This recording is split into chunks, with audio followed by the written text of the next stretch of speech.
제가 제일 중요하게 생각했던 기준은 혼자 지내는 시간이 많고 인간관계가 그렇게 넓지 않은 제가 마음 놓고 시간을 보낼 수 있는 그런 거실 같은 공간이 될 것이었습니다. 여러분들에게 거실은 어떤 공간인가요? 저에게는 누워서 쉴 수 있는 공간, 무방비하게 쓸 수 있는 공간이면서도 혼자 사는 좁은 집에서는 좀 가지기 힘든 공간 정도인 것 같습니다.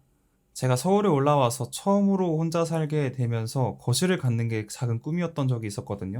혼자 살면서 직장 다니는 분들은 아시겠지만 집이 좁기도 하고 사실 머무는 시간도 그렇게 길지 않아서 점점 더 집이라는 공간이 아늑하거나 편안한 공간보다는 잠만 자고 잠시 있다 나가는 공간 정도로 변하게 되는 것 같습니다. 저도 그랬고요. 그런데 집에서도 편안하게 쉬지 못하고 긴장을 풀어줄 공간이 없다 버릇하니까 알게 모르게 마음속의 여유가 점점 사라지는 걸 느꼈습니다.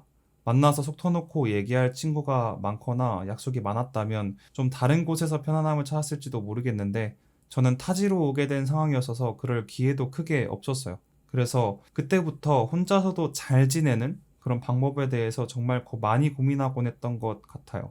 제 지난 영상들의 대부분의 주제들도 이런 고민에서 나온 제 생각들입니다. 그렇게 알게 된 것들 중 하나가 좁더라도 좀 다른 목적이 없는 오직 나만을 위한 공간이 필요하다는 거였는데요. 혼자 살면 사실 그렇잖아요. 어딜 가나 조금씩은 긴장하고 있어야 하고 아무리 친한 사람들이랑 있어도 어쨌든 타인이니까 최소한의 긴장은 필요하기 마련인데 잠을 자는 공간 말고 깨어있는 나를 위한 공간이 없으면 이 세상 어디에서도 내 마음이 완전 놓이는 그런 공간은 없겠다 싶더라고요. 그만큼 지금 대부분의 사람들에게는 어떠한 긴장 없이 부담을 덜어내줄 수 있는 공간이 많이 허락되지는 않은 것 같습니다. 저도 이런 사실을 알고 있으면서도 혼자 사는 집이 편하게 쉴 수 있는 공간을 만들기에는 아무래도 좁아서 엄두도 못 내고 있다가 조금 색다른 해결 방법을 찾았는데요. 대부분의 거실에는 소파가 제일 큰 비중을 차지하고 뭐랄까 상징적이잖아요. 좁은 방에 혼자 살더라도 일하는 공간이랑 자는 공간 이외에 나만 쓸 수 있는 소파를 하나 두면 좀 거실 느낌이 나지 않을까 했는데 러그를 깔아놓고 그 위에 소파를 놓으니까 공간 분리도 되면서 제법 내가 만든 내 거실 느낌이 나더라고요. 그리고 소파를 고를 때 정말 영상도 많이 찾아보고 직접 쇼룸에 가서 앉아보기도 했는데 혼자 살다 보니까 자주 이사해야 하는 상황이 생길 수도 있어서 엄청 비싼 소파는 못 사겠더라고요. 그래서 고가의 소파들은 좀 패스였는데 다행히 지금 들은 이 소파는 오래 앉아 있을 수 있을 만큼 착석감이 편하기도 했고 그리고 가격도 되게 적당했던 것 같아요. 생각보다 만듦새도 있고 디테일이 좋았던 게 리클라이너 소파니까 당연히 각도 조절도 이렇게 되지만 반쯤 누워 있으면 발이 허전할 수 있잖아요. 근데 발을 올려놓을 수 있는 스툴도 같이 줘가지고 엄청 꼼꼼하구나 그런 생각도 들었습니다. 또 제가 워낙에 모던하고 단정한 걸 좋아하는 취향인지라 거의 모든 가구를 무채색으로 통일하고 있거든요. 무난한 회색 색상에 어두운 색의 우드 다리까지 있는 이런 디자인도 제 거실 분위기에 한몫해 준 것 같습니다.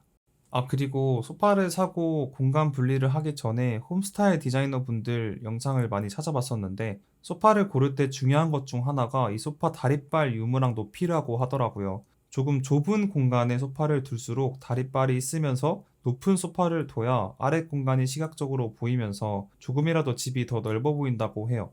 그런 점에서도 꽤나 괜찮은 제품인 것 같습니다.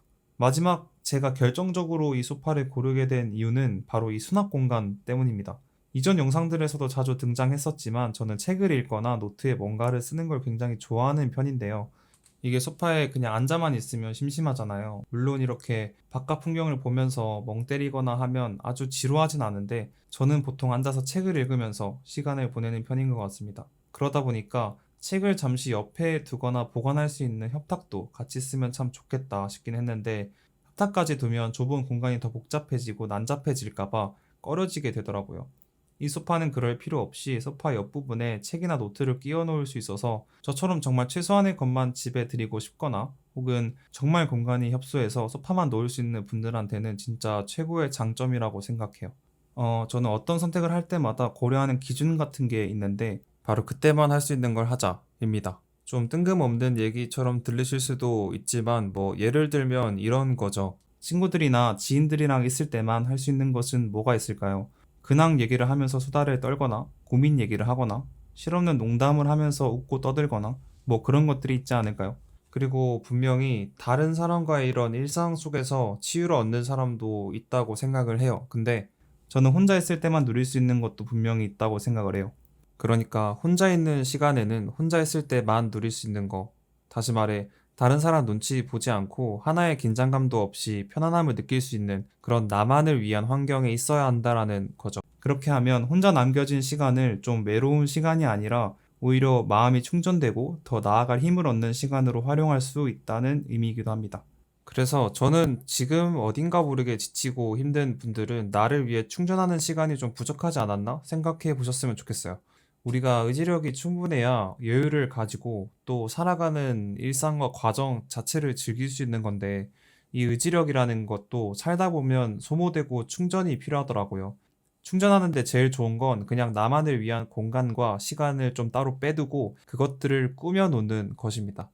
이건 다른 사람들이 채워줄 수가 없는 영역이더라고요. 여러분들도 좀 좁더라도 나만을 위한 공간과 시간에서 재충전이 되는 경험을 한번 해보셨으면 좋겠습니다. 오늘은 제가 스스로 재충전하는데 정말 잘 사용하고 있는 소파에 대해서 이야기를 해 보았는데요. 오늘 소개해드린 제품 링크는 고정 댓글에 남겨둘게요. 저와 비슷한 상황에 계신 분들에게 꼭 도움이 되었으면 좋겠습니다. 오늘 준비한 영상은 여기까지입니다. 다음 영상에서 봐요.